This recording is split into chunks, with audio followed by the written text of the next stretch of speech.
Hi, I'm Bill Rancic. And I'm Giuliana Rancic. We're here in Oklahoma City, and we're very excited to be at this event because we hear there's going to be a great crowd and a lot of women out in the audience, and to be able to share my story of breast cancer, especially getting it so young at 36.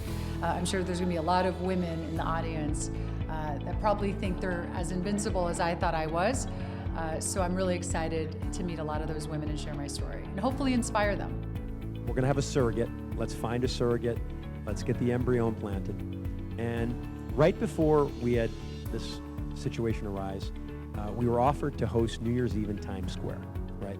Biggest stage out there. There's 2 million people in Times Square. It was the thing through NBC. And she said, I want to host New Year's Eve with you in Times Square. Now, this was going to be 21 days after the double mastectomy.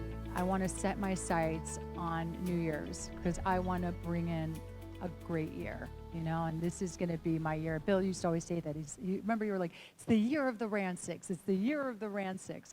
You know, we're going to have a healthy baby. You're going to get healthy. Everything's going to be great. And we're just going to start, you know, a fresh new life together.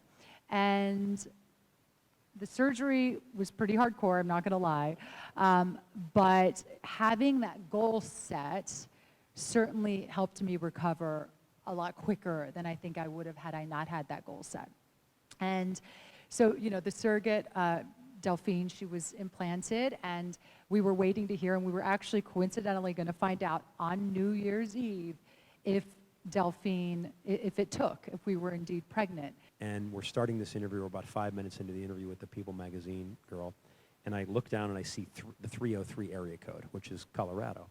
And we both pop up and run out of the room. And this poor girl didn't know what the heck was going on. We're like, we'll be right back. One moment, please. And we run out of the room, and it's Dr. Schoolcraft. And we're like, yes, Dr. Schoolcraft. And he goes, well, all I have to say is you're pregnant. And we just could not believe it. We were hysterically crying, tears of happiness. It was so exciting.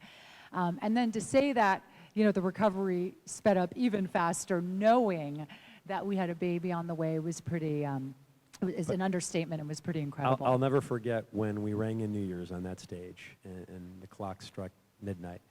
I looked over at Giuliana. I said, you know, our baby's going to get away with a lot of mischief.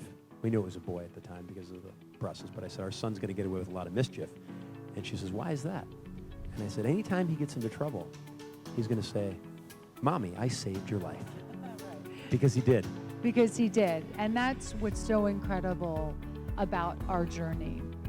You know, it's unbelievable to think that I was diagnosed in early September of 2011. And then August 29th of 2012, not even 1 year later, I went from having the absolute worst, darkest day of my life to the absolute best, brightest, most incredible day of my life when we welcomed our baby boy on August 29th.